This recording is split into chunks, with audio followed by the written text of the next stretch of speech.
Hi friends, नमस्कार. मी Rajshri kitchen and lifestyle या YouTube चॅनलमध्ये तुमचं मनपूर्वक स्वागत तर आज आपण कडधान्यांपासून अतिशय पौष्टिक असा नाश्ता बनवणार आहोत. बऱ्याच लहान मुलांना कडधान्य खायला आवडत नाही, त्याचबरोबर भाज्यासुद्धा काही खायला आवडत नाहीत. अशा वेळेस मग करायचं काय? तर अशा वेळेस तुम्ही हा जर पदार्थ मुलांना करून खाऊ घातला तर त्यांनाही आवडेल आणि त्याचबरोबर तुमच्या घरातील मोठ्या व्यक्तींनासुद्धा अतिशय आवडेल. अतिशय जाळीदार हे थालीपीठ तयार होतात. तुम्ही ते पाहू शकता. किती छान प्रकारे अशी या थालीपीठाला जाळी आलेली आहे. त्याचबरोबर रंगही खूप सुरेख येतो आणि खायलाही तितकेच पौष्टिक आहे. फक्त 15 मिनिटांमध्ये कडधान्याची थालीपीठ ही तयार होतात. चला तर मग आजच्या रेसिपीला सुरुवात करू. येथे 1 कप हरभरा व मटकी भिजवून घेतलेली आहे. मिक्सरच्या भांड्यात टाकून घ्यायची आहे. 5 हिरव्या मिरच्या, 6 लसणाच्या पाकळ्या, 1 इंच अद्रक, हे सर्व मिक्सरला आता फिरवून जाडसर असं वाटून घ्यायचं आहे. इथे तुम्ही पाहू शकता छान असं हे वाटून घेतलेलं आहे. तुम्ही यामध्ये कोठेही मोठे असे हरभरे किंवा मटकी राहिलेली नाही. ज्या कपाने आपण हरभरे आणि मटकी मोजून घेतली होती त्याच कपाने अर्धा कप आपल्याला बेसन पीठ घालून घ्यायचं आहे. यामध्ये 1 छोटा चमचा हळद, पाव चमचा जिरं, पाव चमचा ओवा, चवीनुसार मीठ ॲड करायचं आहे. यामध्ये मी लाल तिखट ॲड करत नाही कारण आपण ऑलरेडी त्याच्यामध्ये हिरवी मिरचीचा वापर केलेला आहे.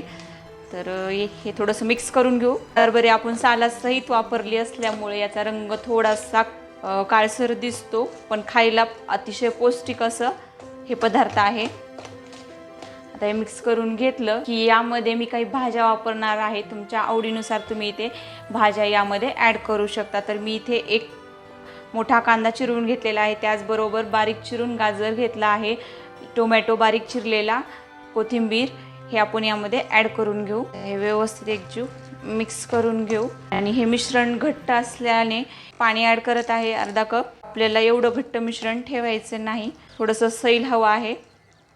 अतिशय पौष्टिक असा हा नाश्ता तयार होतो. लहान मुलं कडधान्य विशेषतः खात नाहीत. ज्या मुलांना कडधान्य आवडत नाहीत अशा मुलांसाठी हा एकदम बेस्ट असा नाश्त्याचा पदार्थ आहे.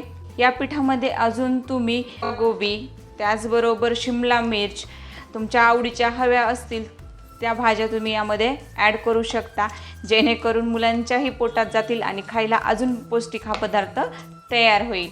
तर हे बॅटर आपलं रेडी आहे. तर मी इथे गॅसवर एक तवा ठेवून घेतलेला आहे, पॅन. याऐवजी तुम्ही फ्राय पॅन वापरू शकता. यावर अगदी थोडंसं तेल टाकून घेतलेलं आहे आणि तुम्हाला हव्या त्या साईजमध्ये तुम्ही त्याचे थालीपीठ तयार करून घेऊ शकता. मी मीडियम साईजचे थालीपीठ तयार करणार आहे, खूप मोठे आकाराचे करणार नाही. तर या प्रकारे हे डायरेक्ट पॅनवर घालून या प्रकारे पसरवून घ्यायचं आहे. खायला अतिशय टेस्टी लागते. हे थालीपीठ खूप जाड किंवा खूप पातळ असे पांगून घ्यायचे नाहीत, मीडियम साईजचे पांगून घ्यायचे. यावर थोडंसं तेल ॲड करू आपण, व्यवस्थित भाजले जातील. या पॅनवर झाकण ठेवून अर्धा मिनिटासाठी आपल्याला मीडियम गॅसवर हे भाजून घ्यायचे आहेत. अर्धा मिनिट झालेला आहे. यावरला आपण झाकण काढून घेऊ. वा, मस्त रंग खूप सुरेख आलेला आहे. तर आता आपण हे पलटून वरची बाजू आपल्याला भाजून घ्यायची आहे. वा, मस्त. तुम्ही पाहू शकता इथे रंग किती सुरेख आलेला आहे आणि एकदम छान प्रकारे भाजलेला आहे. वरची बाजू इथे किती छान प्रकारे अशी गोल्डन ब्राऊन रंगाची भाजलेली आहे. आणि इथं तुम्ही पाहू शकता या थालीपीठाला एकदम छान अशी क्रिप्सी जाळी तयार झालेली आहे. तर याच रंगाचे खालून सुद्धा हे थालीपीठ आपल्याला भाजून घ्यायचे आहेत. अगदी कमी तेलामध्ये फक्त 15 मिनिटांमध्ये हा नाश्ता तयार होतो.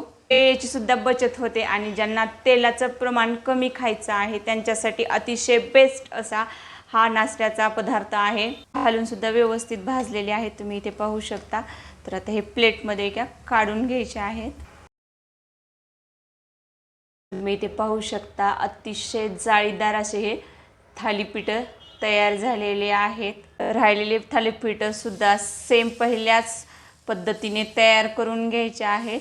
हे थालीपीठ तुम्ही दही किंवा लोणचं तुमच्या आवडीच्या चटणीसोबत सुद्धा खाऊ शकता. खायला अतिशय टेस्टी लागतात, करायलाही तेवढेच सोपे आहेत.